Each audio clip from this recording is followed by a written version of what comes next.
The 1940s were a strange time for beauty. On the home front of the Second World War, many a facet of daily life flipped upside down due to shortages, resource diversion, and federal rationing. I bet painting your legs with gravy wasn't quite at the top of your list, but it did happen, and I'm gonna do everything in my power to make that make sense to you. And trust me, that ain't easy. I'm Swofford. I recently made a video about silent film makeup that you might have seen. The response to it has been amazing, scary, beautiful. And I want to thank all 25,000 of you who have decided to open their arms to the Swoffosphere and to support. I'm here to talk about film and fashion history, and what we're covering today is quite the case. Let's go ahead and jump into another deep dive, this time about liquid stockings.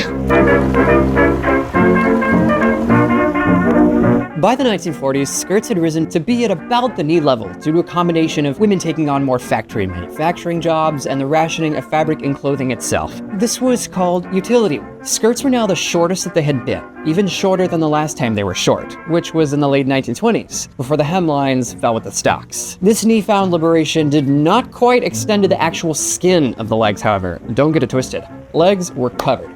Maybe not by your skirt, but stockings were compulsory, and they were made of silk. Synthetic fibers weren't quite a thing yet. The chemical giants DuPont were doing God knows what experiments in the 1930s to bring fake clothes to life, but they didn't unveil nylon until at the 1939 World's Fair in Queens, where they were touted as being made of carbon, water, and air, because the thermoplastic textile was just oh so high-tech. But just as they giveth, they taketh away. Concurrently with DuPont's showing their slinky synthetic spectacle socks, Europe was dealing with the F word, and not the fun kind. So yes, while Bibi Rexha would really love to go to 1940 in Paris, what she would find there is not very nice. So what does this all have to do with stockings? Well, fighting a war means all of your economic and material output possible goes towards the war efforts. Well, why would we use nylon to make stockings when we need parachutes? No more nylon. Well, that's fine. The ladies can just use silk, like in the good old days, right? Well, no. Japan, who provided a lot of the silk at this point, was doing things that would make the fact that they played cute with City Pop 40 years later a little unnerving. So what do you do when you lose nylon? Your plastic love is over, if you will, and you can't get any silk from Japan because you guys aren't quite talking right now. Remember, you can't go without stockings. Just not happening. Virginia was the first state to approve bare legs for state employees, but Washington, D.C. said it was up to each department head to decide for themselves. Women would go to lengths to appear to wear stockings. See no that. It's almost time to get out the gravy. So, you've not got stockings. Well, for the discerning classy lady of the 1940s, you've got several alternative choices to keep those gams looking sharp. In the United States, what was the most common substitute was to just use a regular foundation. That's common sense enough, but it's also pretty obvious that two legs have much more surface area than a face. So you'll be munching up that Maybelline pretty quickly if you decide to go that route. Like, if you want to do both your legs, that's a whole bottle. There was also liquid stockings. This was a specialized formula which contained extra ingredients like zinc and titanium for opacity, talc to simulate the satin finish of stockings, and alcohols for quicker drying. It was sold by L'Oreal, Nina Makeup, and others. One bottle would provide about 24 pairs of stockings, and that was much more cost-effective than going on the black market and spending $10 or $200 in today's money on a pair of nylon stockings. They even had leg makeup sticks, if you prefer to apply it that way. If you had a special engagement, you could go to the salon and get your legs painted for $1 for both legs at the leg makeup bar. They'll get you in and out, and half an hour. It's not unlike going to Sephora before prom in 2016, just for your legs. But what if things get really desperate? Well, all aboard the gravy train.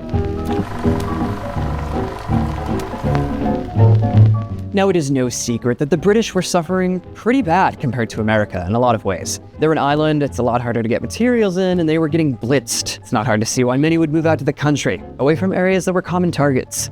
Cosmetic prices got exorbitant, and the Brits faced dire shortages. But of course, beauty is important for morale. You didn't want to go without your stockings, so what now? Well, an interim solution was simply to give your legs a light stain, as the uniformity of applied color could give the illusion of coverage. Someone used tea, which I would say that's very British, or coffee, or cocoa powder, or walnut juice. One of the most talked about methods for hosiery in desperate times was gravy browning. Bisto was the most commonly mentioned brand in the United Kingdom, and it was a browning and darkening agent for gravy. The pigment seemed an alright alternative for stockings, as it was a dark brown with a pretty potent stain. It wasn't without its issues, though. It smells kind of like meat, so it's a little bit unsavory.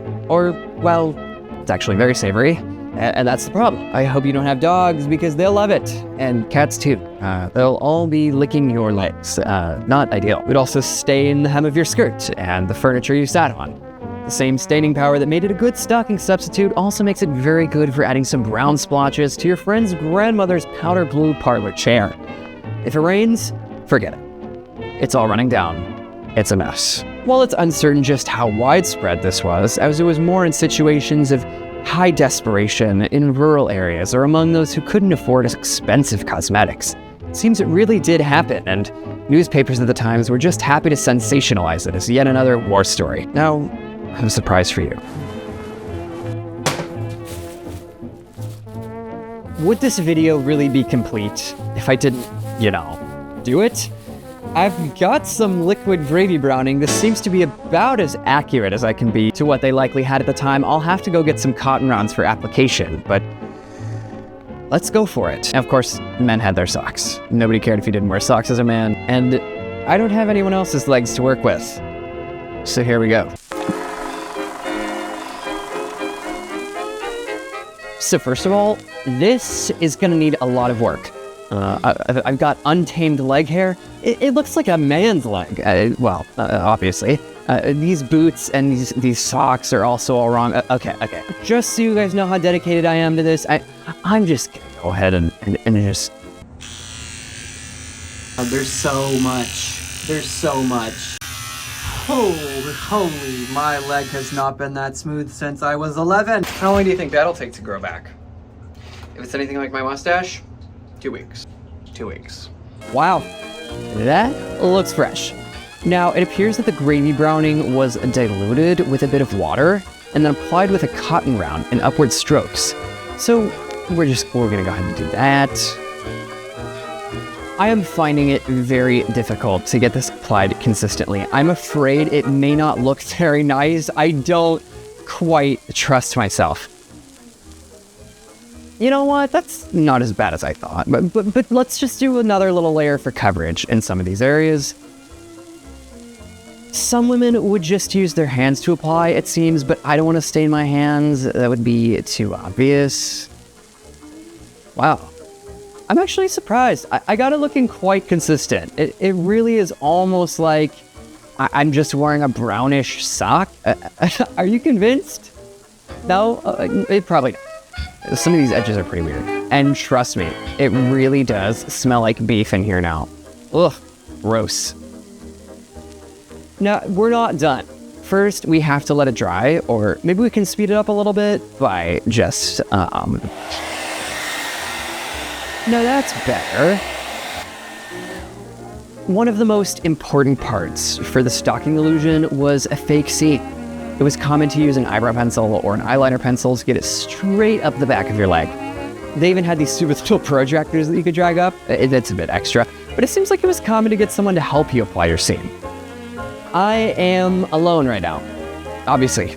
Do you think I would do any of this stuff if I lived with other people? Okay, so we're just DIY. I've got a black eyeliner pencil here. Let's go. So, that's not perfect, but it's not supposed to be perfect. They said if you draw it too straight, it wouldn't look real. So I actually think this must be accurate. Do I look good with my Steve Madden black leather Oxfords? I feel very bonita right now, I must say, except for the smell and everything. I'm really quite afraid to put pants back on, so I'll have to wash this off. But I'm just gonna maybe record the next bit first. After VE Day and VJ Day, like right after, DuPont began churning out nylon stockings again. They saw dollar signs, but demand was so pent up. It didn't end well. In 1946, 40,000 women in Pittsburgh camped out and lined up to contend for 13,000 pairs of stockings. Naturally, people fought. It took a while for production to meet demand. This period was known as the Nylon riots. It was the smoothest transition out of the wartime shortages, but by the 1950s, women were finally back to chilling and relaxing, and the spoils of war and as many nylon stockings as they would like to afford. Liquid leg makeup still exists, although it seems these days it's either more along the lines of fake tan, or it's more like the old stuff for coverage, for dancers and the like. And while women may not have to paint their legs with gravy anymore, the tale stands as an ode to the squeezes of war and the ways that women did what they could to stay feeling beautiful and put together, and in a broader sense, what people as a whole did to keep daily life together on the home front during their toughest times.